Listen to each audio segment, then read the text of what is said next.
Do you believe in any of these major religions? If so, you should probably write up a thank you letter to this person, Zoroaster. But who is Zoroaster, you may ask? You've probably never heard the name before, and if you went around asking on the street, you'd probably get the same answer repeated at you, ad nauseum. He's a character in a Nietzsche novel. Other than having seen it once in the title of a song, no. Is it H.P. Lovecraft? Not only do I not know who that is, I have never heard that name before in my entire life. Zarathustra, yeah. Character in a text by Friedrich Nietzsche called Thus Spoke Zarathustra. It's also the name of a piece of music, famous piece of music by Richard Wagner, and the two are connected. No, I'm not familiar with that name. How can somebody be really important if nobody knows who they are? Well, one major factor is that Zoroaster is old. Like, really old. Modern historians have narrowed his time of life down to roughly 2000 BC, with some estimates going above or below that. And then the Greek philosophers like Plato believed he was actually 8,000 years old. To put that in perspective, the story of Gilgamesh, the world's oldest known story, can be narrowed down to 21st century BCE. So Zoroaster is nearly as old, if not 4 times older, than the oldest known story. Or when we start using glass, or when the last woolly mammoth died out. Then we get to his country of origin. While most of his teachings were done on the eastern parts of the Iranian peninsula, he could have been born anywhere from India to Iran. Zarathustra is Persian, which at one point pretty much meant somewhere in the east for most Europeans. Now, what is he famous for exactly? Well, the amount of things that have been attributed to Zoroaster is honestly staggering. Religion, philosophy, astrology, medicine, and even magic. The Greek philosophers even referred to him as the inventor of it, which is a pretty big deal, all things considering. But it's more complicated than that. In fact, before we even get into the Greeks, we need to start at the beginning. Zoroaster is the middle child of 5, with 2 older siblings and 2 younger. He was trained to be a priest at the age of 15 and spent most of his years discussing values with wise men. Around the time he turned 30, he received a revelation by the side of a river. Rivers are important because they're the source of life in most major cultures. There, he was met by Vohumana, whose name translates to good purpose. There they sat down, and Vohumana taught Zoroaster about 2 primal spirits, known as Ormazd and Ahriman. Ormazd being a wise spirit who seeks the betterment of humanity, and Ahriman being a hostile spirit who seeks destruction. The religion he founded from this became known as Zoroastrianism. This is the world's first case of a dualistic cosmology in religion, a really big and fancy word for good versus evil, with a clear right and wrong. Though the version that was taught by Zoroaster was more systematic than personal, the greater emphasis on Ormazd having a master plan, and anything that went against that plan was categorized as evil. Though more on that in a bit. See, Zoroaster says that Ormazd is a good guy, who brings Asha to the world, a less big and fancy word for truth, whereas Ahriman brings Drudge, which lies in deceit. But where does that Vohumana man I mentioned earlier come into this? Well, Ormazd is kind of a backseat creator, and instead made the Amash Spenta, who essentially act as the construction workers for him. It doesn't mean he's got a hands-off approach to the whole world, though. The Amash Spenta are essentially divine sparks that carry out his will upon Earth.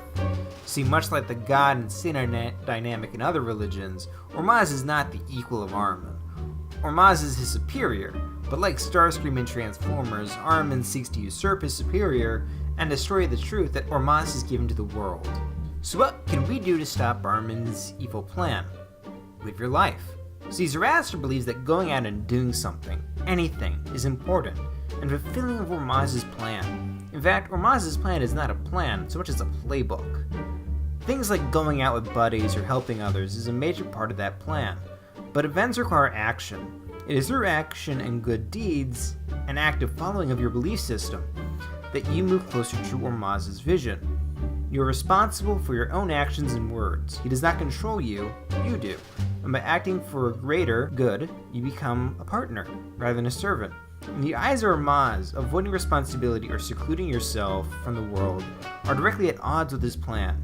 In short, good thoughts, good words, good deeds. After learning all of this, Zoroaster went home and promptly started to advocate social reforms, tearing down social castes that essentially created an unequal living space. Think Jesus, but more philosophy and less Son of God type stuff. In fact, he even cured people who were sick and dying. No raising the dead here, since a major theme of Zoroastrianism is living life while we have it. Eventually, though, Zoroaster did die, at the age of 77 in 40 days. But what about the Greeks I mentioned 9 paragraphs ago? You see, Zoroaster had students, who were referred to as magi. Eventually, they followed Zoroaster's orders. They traveled the world, seeking experiences and working to bring good to people around them. Eventually, they wound up in Europe, where they met the then startup Greeks. So what did they bring with them? Well, just philosophy, astrology, and math. All things the Greeks needed to become one of the greatest centers of culture of their time. From there, the Greeks pretty much went about making Zoroaster into a fictional character.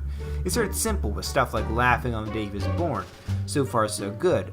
From there, he became the teacher of the Babylonians, existed near the start of early man, enslaved the stars with his magic, taught math to the Greeks, and may or not have been an alien. Magi became the root for the word magic, and Zoroaster became the founder of such. Possibly because the Greeks wanted to discredit him since they were still serving under multiple gods, whereas Zoroaster proclaimed there was only one. The Greeks weren't the only ones to do this to poor Zoroaster. In 1756, a play was released called Zoroaster, where he is sent into exile by an evil wizard after the death of the king. He eventually returns with the power of God on his side and destroys the fortress of his enemy, and later shoots lasers from the sky, eventually becoming king of the kingdom and living happily ever after. What about the lasers from the stars? Well, I mentioned way back that Zoroaster invented astrology too, right?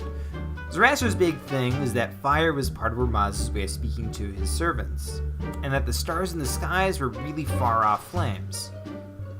With this in mind, he began to research the movement of the stars, mapping them out and creating some of the earliest charts and constellations. This eventually made its way to the Greeks, who, as I mentioned earlier, felt Zoroaster was using his magic to enslave the stars. Eventually, though, Zoroaster's work became the principles of other religions, like Christianity and Judaism.